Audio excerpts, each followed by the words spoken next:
Salam Bapak Ibu Saudara yang terkasih dalam Tuhan. Puji Tuhan, hari ini kita boleh kembali belajar firman Tuhan. Namun sebelum kita mendengarkan firman Tuhan, mari kita satu dalam doa. Bapa, kami mengucap syukur buat hari ini ya Tuhan, yang mana kepercayaan Tuhan belum mempercayakan kami untuk kami terus belajar akan kebenaran firman-Mu. Mari mampukan kami Tuhan, kami percaya roh pengertian hikmat wawayon yang baru turun menjadi bagian dalam setiap pribadi kami.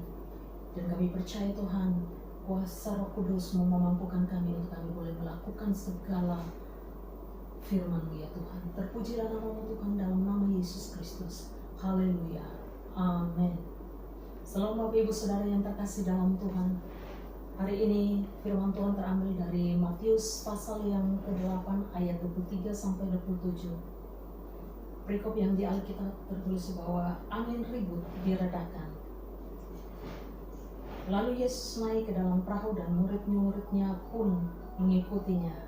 Sekonyong-konyong mengamuklah angin ribut di danau itu, sehingga perahu itu ditembus gelombang, tetapi Yesus tidur. Maka datanglah murid-muridnya membangunkan dia, katanya, "Tuhan, tolonglah, kita binasa." Ia berkata kepada mereka, "Mengapa kamu takut, kamu yang kurang percaya?" Lalu bangunlah Yesus menghardik angin dan danau itu. Maka danau itu menjadi teduh sekali. Dan heranlah orang-orang itu, katanya, "Orang apakah dia ini? Sehingga angin dan danau pun taat kepadanya." Puji Tuhan, firman Tuhan yang begitu luar biasa. Saya memberikan tema pada hari ini, yaitu menari di saat hujan. Setiap manusia pasti memiliki masalah tersendiri. Anak kecil pun ada yang khusus belajar berjalan dan mengeja huruf dan lain-lain. Jadi jangan pernah meminta lebih dari orang lain, karena setiap manusia memiliki porsinya masing-masing. Seperti firman Tuhan mengatakan di dalam 1 Korintus 10 ayat 13, pencobaan-pencobaan yang kamu alami adalah pencobaan-pencobaan biasa yang tidak melebihi kekuatan manusia, sebab Allah setia. Karena itu Ia tidak akan membiarkan kamu dicobai melampaui kekuatanmu. Pada waktu kamu dicobai, Ia akan memberikan kepadamu jalan keluar sehingga kamu dapat menanggungnya. Jadi masalah yang kita hadapi, kita pasti sanggup menyelesaikannya karena kita bersama dengan Tuhan Yesus. Untuk fokus, bukan kita berpindah dari masalah atau situasi problema yang kita hadapi, tetapi untuk Tuhan yang kita sembah dan yang kita terima. Kita pun dapat menikmati masalah tersebut. Seperti tema yang sedang kita kali ini, menari di saat hujan. Saya mendapatkan ilustrasi ini dari film India. Keunikan dari film India adalah pada saat mereka ada masalah, mereka bernyanyi. Sehingga seakan-akan mereka menikmati banyak masalah. Pertanyaannya adalah, apakah kita dapat menari di saat hujan? Jadi apakah kita bisa menikmatinya? Bukan menjadikan beban.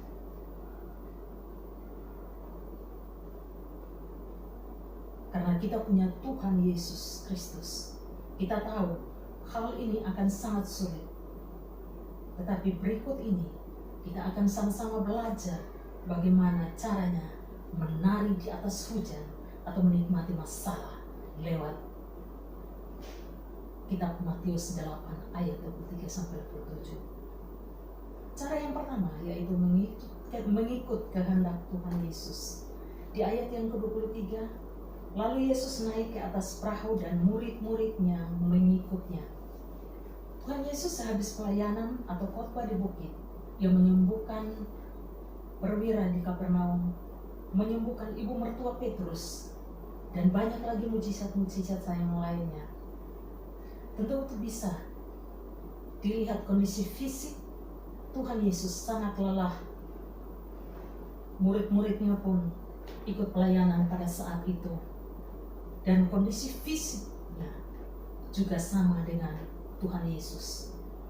Mereka sama-sama lelah dan capek. Murid Tuhan Yesus di sini harus kita teladani, yaitu mereka tidak ikut-ikutan, tetapi mereka benar-benar dalam keadaan yang sangat lelah, tetapi mau mengikut kemana Yesus pergi. Jadi apakah kita mau mengikut Yesus? Tetap bersyukur, mengucap syukur, mengalami situasi sedang lelah atau capek, atau banyak masalah sekalipun, kita tetap mau ikut Yesus. Cara yang kedua, mempunyai pandangan yang benar. Ayat yang ke-24 dari pasal 8, sekonyong-konyong mengamuklah angin ribut di danau itu sehingga perahu itu ditembus gelombang, tetapi Yesus tidur. Angin ribut atau tsunami atau masalah yang terlalu besar, bahkan bagi orang yang suka seperti Petrus dan kawan-kawannya yang adalah seorang nelayan. Di sini kita dapat belajar hati atau hati mengikut Tuhan bukan enak, tapi pasti ada masalah. Bahkan masalah itu datang dengan tiba-tiba. Artinya tiba-tiba pada saat masalah datang, murid-muridnya melihat Yesus tidur. Wajar, karena Yesus membiarkan jasmaninya. Karena pelayanannya sangat padat sebelum kejadian ini. Bisa kita baca di pasal-pasal sebelumnya atau ayat-ayat sebelumnya. Kita sering melihat Yesus tertidur pada saat masalah menerpa hidup kita. Karena kita gunakan adalah mata jasmani kita untuk memandang masalah. Tuhan yang kita sembah adalah roh adanya. Kita harus melihat dengan mata roh kita, bukan dengan mata jasmani kita. Melihat cara pandang kita, melihat Allah yang jauh lebih besar kuasanya daripada gelombang tersebut, dari gelombang masalah yang kita hadapi. Cara yang ketiga, yaitu mengandalkan Tuhan. Di ayat yang ke-25, maka datanglah murid-muridnya membangunkan dia, katanya, Tuhan, tolonglah kita binasa. Murid-murid Yesus panik, karena mereka berkata, Tuhan, tolonglah kita binasa. Yang menandakan keputusan mereka sebenarnya tidak ada yang salah dengan kesulitan. Rasa cemas, kesedihan yang kita rasakan, tetapi yang salah mengerti hal itu sudah menguasai hidup daripada murid-murid Tuhan Yesus atau hidup kita. Hidup kita, maka pribadi yang harus kita andalkan adalah Tuhan, bukan tuan, saudara, pasangan, dan lain-lain. Kita bisa meminta nasihat kepada orang di sekitar kita, tetapi tetap Tuhan yang harus kita temui pertama kali dengan berdoa. Jadi bila orang di sekitar kita tidak menemani, tidak memberikan nasihat kepada kita, kita tidak kecewa. Karena pusat perhatian hidup kita adalah Tuhan. Manusia sering mengecewakan, tetapi Tuhan tidak pernah mengecewakan kita. Cara yang keempat, yaitu percaya. Dalam ayat yang ke-26, Ia berkata kepada mereka, mengapa kamu takut, kamu yang kurang percaya? Lalu bangunlah ia menghardik angin dan danau itu, maka danau itu menjadi teduh sekali. Kata kurang percaya dalam ayat ini berasal dari kata oligos dan pistis. Artinya adalah iman yang kecil. Seringkali kita sudah melihat banyak mujizat dalam kehidupan kita. Bernafas dicukupi setiap hari dan lain-lain. Tapi kita masih memiliki iman yang kecil. Bila kita sedang dihadapi masalah yang terlalu besar, kita khawatir terus-menerus dengan masalah yang kita hadapi.